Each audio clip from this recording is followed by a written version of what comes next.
Jumpa lagi sobat, melanjutkan kisah Jejak di Balik Kabut karya S.H. Mintarja untuk Anda semuanya. Selamat menikmati, salam sejahtera dan bahagia untuk Anda sekeluarga. Salam budaya.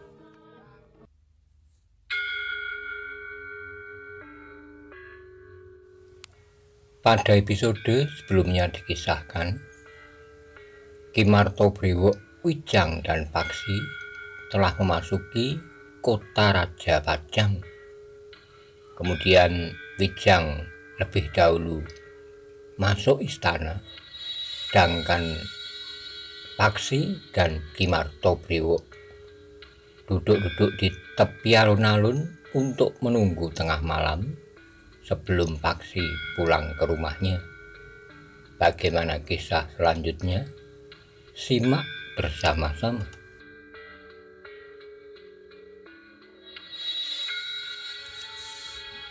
Untuk beberapa lama keduanya duduk di pinggir alun-alun. Sementara itu malam pun menjadi bertambah malam. Derik jengkrik terdengar menggores sepinya malam. Nah, sekarang pulanglah. Tengah malam kau mengetuk pintu rumahmu. Mudah-mudahan kau diterima dengan baik oleh keluargamu, terutama oleh ayahmu. Paksi mengangguk sambil berdesis. Untuk seterusnya, di mana aku dapat bertemu Ki Martobrewo? Ki Martobrewo tersenyum katanya, aku akan sering berada di sini, terutama di malam hari. Terima kasih guru, sahut Paksi dengan suara yang hampir tidak terdengar. Tapi kau jangan lupa pula kepada gurumu. Datanglah kepadanya, laporkan apa yang pernah terjadi di sepanjang perjalananmu, suka dan dukanya. Baik guru, jawab Paksi dengan suara yang bergetar. Paksi pun kemudian bangkit berdiri, demikian pula Ki Martobrewo. Aku mohon diri guru, desis Paksi. Ki Martobrewo menempuk bahu Paksi. Baiklah membawa dirimu. Paksi mengangguk kecil sambil menjawab, baik guru. Demikianlah Paksi pun melangkahkan kakinya menyusuri pinggir alun-alun itu. Kemudian berbelok dan keluar melintasi jalan kota yang sepi. Sambil melangkah, Paksi mengamati jalan yang sudah dikenalnya dengan baik, namun yang sudah lebih dari 1 tahun ditinggalkannya. Tapi belum banyak yang berubah. Bangunan di sebelah menyebelah jalan masih yang dahulu itu juga. Jantung Paksi terasa berdenyut semakin keras ketika ia menjadi semakin dekat dengan regol halaman rumahnya. Halaman rumah yang cukup luas. Rumahnya pun termasuk rumah yang baik, sebagaimana rumah seorang tumenggung. Ketika tangan Paksi menguak pintu regol rumahnya, hatinya pun menjadi semakin bergetar. Namun Paksi pun kemudian melangkah dengan mantap menuju ke tangga pendopo. Malam telah menjadi semakin larut. Di kejauhan terdengar suara kentongan dengan irama titir. Tengah malam, desis Paksi. Pangeran Benowo tentu telah berbuat sesuatu menjelang pagi. Pangeran Benowo akan datang ke rumah ini untuk mengambil cincin itu. Beberapa saat kemudian Paksi berdiri termangu-mangu di depan pintu peringgitan, namun kemudian tangannya diangkatnya. Paksi mengetuk pintu rumahnya perlahan-lahan. Agaknya seisi rumah itu sudah tidur nyenyak. Demikian pula ayah, ibu, dan adik-adiknya. Paksi pun telah mengetuk pintu rumahnya lagi, agak lebih keras dari semula. Ternyata ketukan itu telah membangunkan ayah dan ibunya. Keduanya memang menjadi bimbang. Ketukan pintu di tengah malam itu menimbulkan berbagai prasangka pada keduanya. Siapa? Terdengar suara ayah Paksi. Aku ayah, Paksi. Paksi. Nama itu sangat mengejutkannya. Sejenak ia berdiri termangu-mangu. Ibunya lah yang berlari ke pintu sambil menyebut nama itu. Paksi, kok benar Paksi? Tetapi Ki Tumenggung dengan cepat menangkap tangannya sambil berkata, tunggu, apakah benar yang datang itu Paksi? Aku tidak dapat melupakan suaranya. Sudah lama ia meninggalkan rumah ini, segalanya tentu sudah berubah. Tapi suara itu tidak berubah sama sekali. Tetapi kok tidak boleh tergesa-gesa? Mungkin suaranya tidak berubah. Mungkin yang datang itu memang Paksi, tetapi apakah Paksi masih sama seperti Paksi yang dahulu atau tidak? Paksi tidak akan pernah berubah. Ia adalah anakku. Baiklah, sambutlah anakmu itu, desis Kitumenggung. Ibu Paksi itulah yang kemudian mengangkat selarak pintu. Yang berdiri di muka pintu memang Paksi. Demikian pintu terbuka, maka Paksi pun segera berjongkok di depan ibunya, diraihnya tangan ibunya dan kemudian diciumnya. Paksi, Paksi, desis ibunya. Ditariknya bahu Paksi agar anak muda itu berdiri, kemudian dipeluknya anak laki-lakinya yang sudah hampir 1,5 tahun mengembara. Paksi meluk ibunya pula, air mata yang mengalir dan basahi bau Paksi terasa hangat, mata Paksi terasa menjadi hangat pula. Ketika ibunya melepaskan pelukannya, maka Paksi pun berjongkok di hadapan ayahnya pula sambil berkata, "Ayah, aku pulang." Ayahnya memandang wajah Paksi, tetapi Paksi menunduk, sehingga ayahnya tidak dapat melihat wajahnya itu. "Kau datang dari mana, Paksi?" bertanya ayahnya. Paksi menjadi heran mendengar pertanyaan itu, bahkan ibunya pun menjadi heran pula, sehingga ibunya pun menyahut, "Bukankah Paksi pergi menjalankan perintah Kakang Tumenggung?" "Oh, benar begitu, Paksi." Paksi tidak menjawab, tetapi pengalamannya dalam pengembaraan membuatnya menjadi bertambah lantip. Ia tahu kemana arah pertanyaan ayahnya itu. Karena itu maka Paksi justru menunggu apa yang akan ditanyakan ayahnya lebih lanjut. "Paksi," berkata ayahnya kemudian, "kau belum menjawab pertanyaanku." "Maksud ayah?" Paksi justru bertanya. "Apakah selama ini kau telah pergi menjalankan perintahku?" "Ya ayah," jawab Paksi. Tetapi Paksi pun tahu bahwa ayahnya akan segera bertanya apakah ia berhasil atau tidak. Bahkan ayahnya tentu akan mengingatkannya bahwa ayahnya itu telah berpesan agar ia tidak kembali sebelum ia berhasil menemukan cincin permata 3 itu. Paksi harus menahan senyumnya ketika ia mendengar ayahnya itu bertanya, "Kau ingat bagaimana bunyi perintahku?" "Ingat ayah," jawab Paksi. "Meskipun perintah itu ayah ucapkan setahun yang lalu." "Sebut bunyi perintahku itu," berkata ayahnya kemudian. "Biarlah ia duduk dahulu, biarlah ia minum atau makan atau beristirahat dahulu. Ia baru datang setelah setahun meninggalkan rumah." "Jangankan setahun," jawab ayahnya. "Seorang laki-laki akan melakukan tugasnya sampai tuntas sebelum selesai. Maka seorang laki-laki pantang berhenti meskipun harus dilakukan seumur hidupnya. Tapi Paksi itu sekarang ada di sini. Ia tidak akan lari, Kakang. Akan dapat bertanya kapan saja kepadanya." Aku ingin mendengar jawabnya, apakah ia dapat menyelesaikan tugasnya sampai tuntas atau tidak sebelum ia masuk ke dalam. Jika tugasnya belum tuntas, tidak pantas jika ia masuk ke dalam rumah kita. "Biarlah ia masuk." "Tidak," Kitumenggung itu membentak. Tapi adalah di luar dugaan bahwa Kitumenggung membentak pula. "Tidak, aku akan bawa Paksi masuk ke dalam rumahnya sendiri." Wajah Kitumenggung menjadi merah, di luar sadarnya ia bertanya, "Kau berani membantah kata-kataku, Nyi? Aku sudah tua, aku sudah cukup lama menunjukkan kesetiaanku kepadamu, Kakang. Jika sekarang aku bersikap lain, karena aku sudah tidak membutuhkan apa-apa lagi, baik bagi badanku maupun bagi namaku. Apapun yang akan kau lakukan, lakukanlah.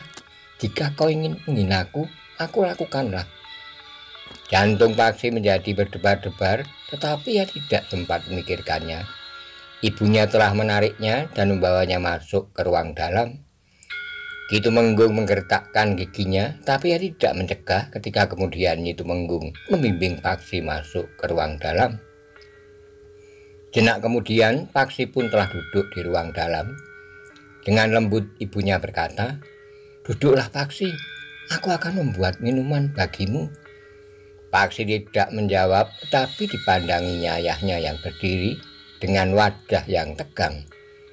Kau tidak akan pergi lagi, Paksi. Kau akan tetap berada di rumahmu.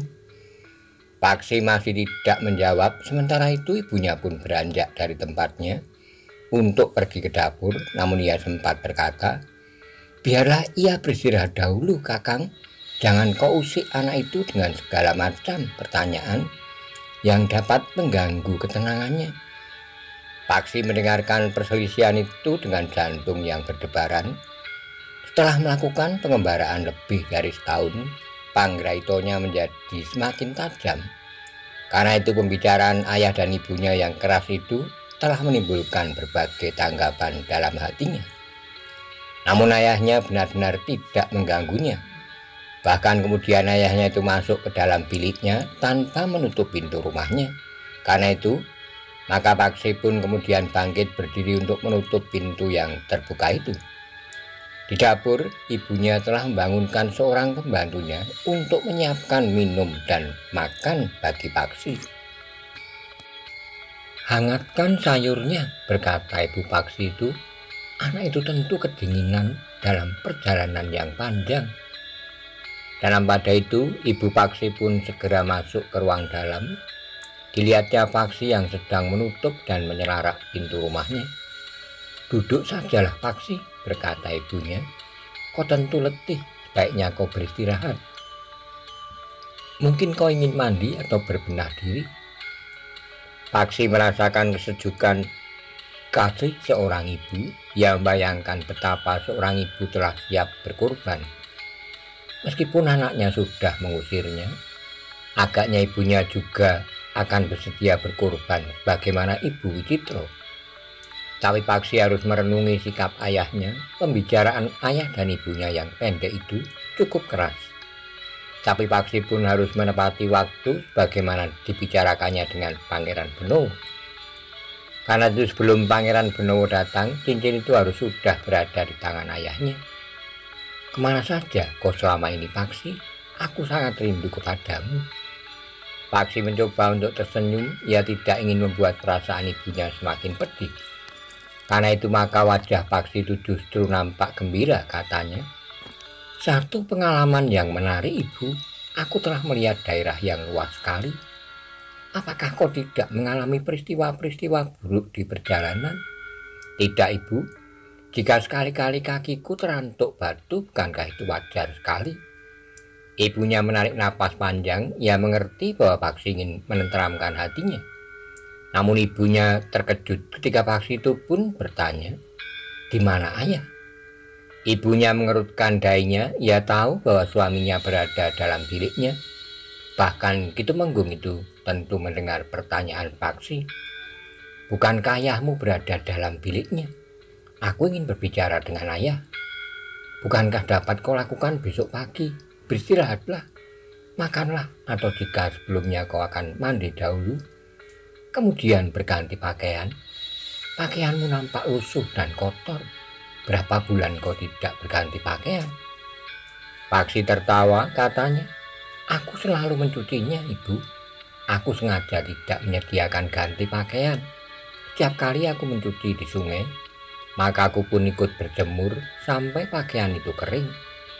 Kau bawa pula tongkat kayu sehingga wujudmu benar-benar seperti seorang pengembara. Paksi tertawa, katanya. Tongkat ini tongkat wasiat, Ibu. Seorang memberikan kepadaku sebagai kenang-kenangan. Itulah sebabnya aku membawanya kemana-mana. Bagaimana jika pakaianmu yang selembar itu koyak? Aku dapat membeli di pasar. Bukankah aku mempunyai uang? Jadi uang bekalmu itu masih ada? Atau kau sudah menjual perhiasan yang ibu berikan kepadamu? Uang itu masih ada, Ibu. Aku tidak banyak membelanjakannya selama dalam pengembaraan.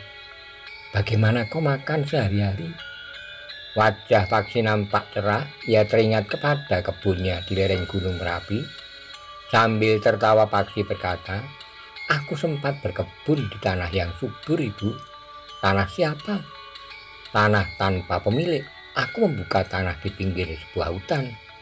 Ketika Paksi melihat kerut di dahi ibunya, ia segera berkata, "Menyenangkan sekali, satu pengalaman yang sulit aku dapatkan tanpa pengembaraan ini."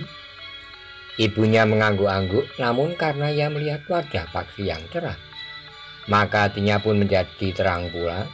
Bayangan-bayangan tentang kehidupan Paksi yang penuh dengan penderitaan menjadi semakin kabur. Bahkan ibu Paksi pun kemudian dapat tersenyum pula bagaimana Paksi, apalagi Paksi menganggap pengalaman hidupnya itu sangat berarti baginya, serta beberapa cerita jenaka yang terjadi di perjalanannya. Namun kemudian Paksi itu pun bertanya lagi, "Di mana ayah ibu? Kau akan berbicara dengan ayahmu?" "Ya, penting sekali. Ya, ibu, aku ingin menyampaikan hasil pengembaraanku." Ibunya termangu-mangu senak dengan nada tinggi. Ia pun bertanya, "Jadi kau berhasil?" Sebelum Paksi menjawab, ayahnya sudah keluar dari dalam biliknya.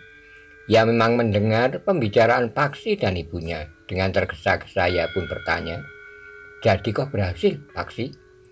Paksi menarik napas dalam-dalam. Ia melihat ayahnya melangkah mendekatinya. Paksi pun telah bersiap-siap untuk mengamati wajah ayahnya. Di saat ia mendengar bahwa perjalanannya berhasil, "Ayah, aku telah melakukan perintah ayah sejauh dapat aku lakukan. Ternyata Yang Maha Penyayang telah menuntun perjalananku hingga aku berhasil. Cincin itu, ya ayah, kau dapatkan cincin itu, ya. Lihat, apakah cincin itu benar-benar cincin yang dimaksud? Cincin bermata 3 butir batu akik yang berbeda warnanya dan jenisnya." Paksi pun kemudian telah mengambil cincin yang disimpannya di kantong ikat pinggangnya. "Apakah benar cincin ini yang ayah maksudkan?" Mata Kitumenggung terbelalak. Ia melihat 3 butir mata cincin itu bagaikan percaya. Dengan tergesa-gesa diambilnya cincin itu dari tangan Paksi. Diamatinya cincin itu dengan seksama. Tiba-tiba Kitumenggung itu tertawa semakin lama menjadi semakin keras. Kakang Tumenggung," panggilnya Tumenggung. Bahkan kemudian sambil mengguncang-guncang lengan suaminya. "Kenapa Kakang tiba-tiba kehilangan kendali seperti ini?" Suara tertawa itu memang mereda. Kitumenggung duduk sambil berkata, "Ternyata kau adalah anak yang sangat baik, Paksi. Kau dapat melakukan tugas yang dibebankan di pundakmu sehingga berhasil. Memang cincin inilah yang dicari selama ini." Paksi tidak menjawab, tetapi ia menyadari bahwa kegembiraan itu tidak akan berumur panjang. Sebelum matahari terbit, Pangeran Benowo akan datang untuk mengambil cincin itu. "Di mana kau dapat cincin ini?" bertanya ayahnya kemudian. "Di kaki Gunung Merapi di sisi selatan, ayah." Ayahnya mengerutkan dahinya, namun kemudian ia pun bertanya, "Bagaimana kau mendapatkan cincin itu?" Paksi sudah menduga bahwa ayahnya akan bertanya seperti itu kepadanya. Karena itu dengan lancar ia pun menjawab, "Dalam semadi aku seakan-akan melihat bintang kecil yang jatuh di balik gerumbul pepohonan. Ketika aku memburunya, maka ternyata aku menemukan sebuah telaga kecil di balik gerumbul itu, ayah. Ketika aku mendekat, maka aku melihat cahaya 3 warna dalam air. Entah apakah yang meyakinkan aku waktu itu, tapi aku pun segera terjun ke dalam air menuju ke sumber cahaya itu. Ternyata aku mendapatkan."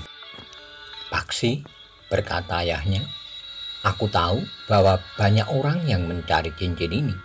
Apakah kau tidak bertemu atau bahkan berebutan dengan mereka?" "Hanya akulah yang berada di telaga kecil pada waktu itu, ayah. Tidak ada orang lain." Baru kemudian aku mengetahui bahwa di lereng sebelah selatan Gunung Merapi banyak orang yang memburu cincin itu. "Dari mana kau tahu bahwa mereka sedang memburu cincin itu, sedangkan cincin itu sudah berada di tanganmu?" Di mana-mana terjadi keributan. Yang satu menuduh yang lain menyembunyikan. Bahkan ada seorang yang mencari seorang yang bernama Pangeran Benowo, yang menurut kata mereka telah melarikan cincin itu dari istana. Jadi perebutan itu terjadi di tempat-tempat terbuka, bahkan di pasar, di kedai, di mana saja, jawab Paksi. "Di pasar aku juga pernah melihat 2 orang saling menuduh bukan menyembunyikan cincin, tetapi menyembunyikan Pangeran Benowo. Ayah Paksi itu tertawa berkepanjangan, katanya. Apa yang kau lakukan? Kau tentu mentertawakan mereka karena kaulah yang telah membawa cincin itu. Ya ayah, tapi aku justru harus berhati-hati. Aku takut bahwa cahaya mata cincin itu akan menembus kantong ikat pinggangku. Karena itu aku selalu menyingkir jika terjadi perselisihan di antara mereka. Ki Tumenggung mengangguk-angguk, namun tiba-tiba ia bertanya, bukankah kau tidak berbohong, Paksi? Paksi mengerutkan dahinya, katanya. Maksud ayah? Tidak, aku percaya kepadamu. Terima kasih, Paksi. Ayahnya tidak berkata-kata apa-apa lagi, tetapi dibawanya cincin itu ke dalam biliknya. Ibu Paksi pun menarik napas dalam-dalam, diusapnya kepala anaknya sambil berkata, Yang Maha Penyayang memberi jalan kepadamu untuk menyelesaikan tugasmu dengan baik. Paksi mengangguk kecil, katanya. Ya ibu, aku memang tidak berkeputusan memohon. Permohonanmu ternyata didengarnya. Ya ibu. Namun pembicaraan mereka terhenti. Ia melihat Ki Tumenggung keluar dari biliknya dan dengan tergesa-gesa pergi ke belakang. Ayah, Paksi yang menjadi cemas, tetapi Ki Tumenggung tidak mendengarnya. Bahkan ia berjalan terus ke belakang lewat pintu butulan. Paksi seakan-akan di luar sadarnya telah bangkit pula mengikuti ayahnya sampai ke pintu. Dari pintu butulan ia melihat ayahnya memanggil seorang pembantunya. Dengan singkat Ki Tumenggung memberi perintah-perintah. Paksi yang memiliki Adi Sabto Pangrungu sempat mendengar ayahnya berkata, Pergilah, katakan bahwa lampu itu telah menyala di Ketemenggungan. Paksi tahu bahwa ayahnya telah memberi isyarat sandi, tapi agaknya pembantu ayahnya itu sudah tahu kemana ia harus pergi, sehingga tanpa disebut pun ia tidak bertanya. Ketika orang itu pergi ke kandang kuda, maka Paksi pun telah melangkah mundur dan kembali ke ruang dalam. Ayah Paksi pun telah masuk pula. Tanpa berpaling kepada Paksi dan ibunya yang berdiri termangu-mangu, Ki Tumenggung pun masuk kembali ke dalam biliknya. Namun ibu Paksi pun kemudian berkata, Apakah kau akan mandi dahulu sebelum makan? Paksi ragu-ragu sejenak. Ia harus mengawasi ayahnya jika saja ayahnya menyerahkan cincin itu kepada orang lain. Pembantu yang membawa isyarat sandi itu perlu mendapat perhatian khusus, berkata Paksi dalam hatinya. Karena itu maka Paksi pun berkata, Aku tidak mandi sekarang. Jadi, sambil tersenyum Paksi berdesis, Besok saja ibu, dalam pengembaraan aku terpaksa tidak terlalu rajin untuk mandi. Ibunya pun tersenyum, tapi ia tidak memaksa. Karena itu sejenak kemudian Paksi justru duduk di ruang dalam untuk makan. Namun dari tempatnya Paksi tahu jika ayahnya meninggalkan biliknya, atau jika ada orang lain yang masuk ke dalam bilik itu. Paksi sengaja makan dengan perlahan-lahan karena ibunya menungguinya. Maka Paksi pun bercerita panjang lebar tentang pengembaraannya. Paksi membuat dongeng tentang semadinya sehingga ia melihat bintang kecil yang seakan-akan jatuh dari langit, yang ternyata adalah cincin itu. Tiap kali ibunya mengangguk-angguk, nampak kekaguman memancar di sorot mata ibunya. Ternyata anak laki-lakinya itu adalah anak laki-laki yang berani. Berbeda dengan bagian-bagian yang dirahasiakan, Paksi bercerita tentang keranda yang terbang di malam hari.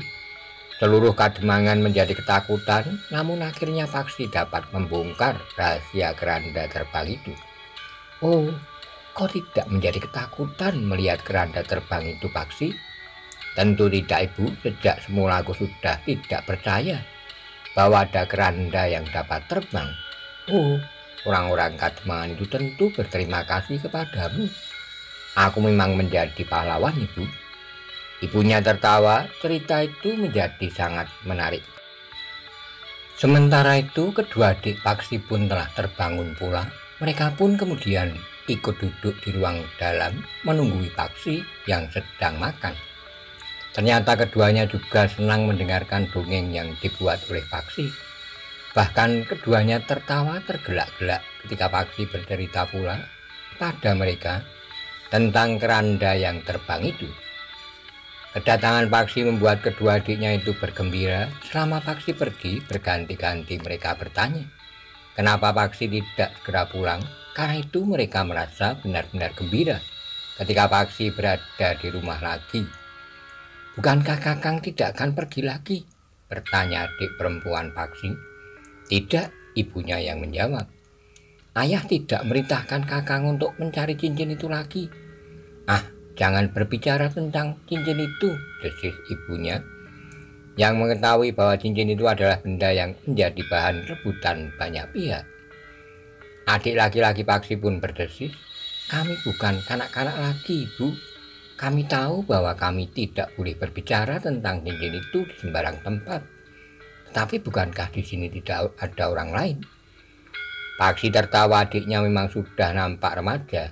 Tubuhnya yang tinggi dan dadanya yang bidang mengisyaratkan bahwa adiknya adalah seorang laki-laki yang kokoh, bukan saja wadaknya tetapi juga hatinya. Karena itu maka Paksi pun berkata, kau tentu sudah bukan kanak-kanak lagi, tetapi barangkali adikmu masih harus diberitahu tentang sesuatu yang rahasia. Oh, Kakang mengira bahwa aku masih kanak-kanak? Paksi tertawa pula, katanya, setahun lebih aku mengembara, kau sudah nampak benar-benar seperti seorang gadis. Ah, tetapi adik laki-laki Paksi pun menyaut, sekali-sekali sudah ada anak muda yang memandanginya tanpa berkedip. Adik perempuan Paksi itu bangkit, namun kakaknya dengan cepat bergeser, katanya, jangan. Paksi tertawa berkepanjangan, ia senang melihat adik-adiknya yang nampak bergembira. Agak berbeda dengan Paksi sendiri, sebelum ia meninggalkan rumahnya, jarang sekali ia sempat berguru. Ada saja yang harus dilakukannya sebagai anak seorang tumenggung. Paksi termasuk seorang anak muda yang prihatin, namun justru dalam pengembaraannya, Paksi menemukan sesuatu yang berharga bagi dirinya. Dalam pada itu malam pun bertambah dalam. Paksi yang sudah selesai makan masih belum beranjak dari tempatnya. Beristirahatlah Paksi, berkata ibunya kemudian. Sebentar Ibu, jawab Paksi, baru saja aku selesai makan. Tapi kau tentu letih. Sedikit, jawab Paksi. Tapi aku tidak apa-apa, adik-adikku masih ingin mendengarkan aku bercerita tentang pengembaraanku. Ibunya memandang adik-adik Paksi berganti-ganti, katanya, apakah kalian tidak akan tidur lagi? Aku senang mendengarkan Kakang Paksi bercerita, jawab adik perempuannya. Ibunya menarik napas panjang, sementara Paksi pun menyaut, aku juga masih belum ingin tidur, Bu. Ibunya tidak dapat memaksa mereka, bahkan ibunya juga masih saja duduk bersama mereka di ruang dalam. Mangkok-mangkok nasi dan sayur serta lauknya seadanya masih belum disingkirkan. Benarnya lah bahwa Paksi menunggu kedatangan Pangeran Benowo. Menurut pembicaraan mereka, Pangeran Benowo akan datang menjelang fajar. Sambil menunggu Paksi mengisi waktunya dengan bercerita kepada adik-adiknya. Cerita yang dikarangnya sekenanya saja, namun yang dapat menimbulkan gelak dan tawa. Dalam pada itu malam pun beringsut menjelang dini, ayam jantan sudah terdengar berkokok lagi. Adik perempuan Paksi itu sudah mulai menguap, ia mulai mengantuk lagi. Tidurlah, berkata ibunya, masih ada waktu beberapa lama sebelum pagi. Adik perempuan Paksi itu pun kemudian bangkit sambil berkata, bukankah kau tidak akan pergi lagi, Kakang? Tidak, jawab Paksi. Besok kau harus bercerita lagi panjang sekali. Gantian, besok akulah yang akan bercerita. Apa yang dapat kau ceritakan? Banyak kancil yang suka mencuri timun. Adik perempuannya bergeser mendekatinya, tapi adik laki-laki Paksi itu bergerak lebih cepat menjauh. Sudahlah, berkata ibunya. Tidurlah, kakakmu tentu merasa letih. Tapi karena ia tidak mau mengecewakan kalian, maka ia masih bertahan. Adik perempuan Paksi itu pun kemudian telah pergi ke biliknya lagi. Demikian pula laki-laki itu pun berkata, aku akan tidur lagi, Kakang. Kakang tentu juga letih. Paksi tersenyum, katanya, tidurlah, sebentar lagi aku juga akan tidur. Ketika kedua orang adiknya sudah tidur, maka ibunya pun berkata, tidurlah, bilikmu masih bilik yang dahulu. Setiap hari aku membersihkannya, karena itu jika kau mau tidur, di bilikmu tidak terdapat banyak debu. Paksi mengangguk katanya, baik ibu, aku akan pergi ke pakiwan lebih dahulu. Jenak kemudian setelah mencuci muka, tangan dan kakinya, Paksi pun telah duduk lagi di ruang dalam. Ibunya telah menyediakan pakaian pengadek. Jika Paksi mau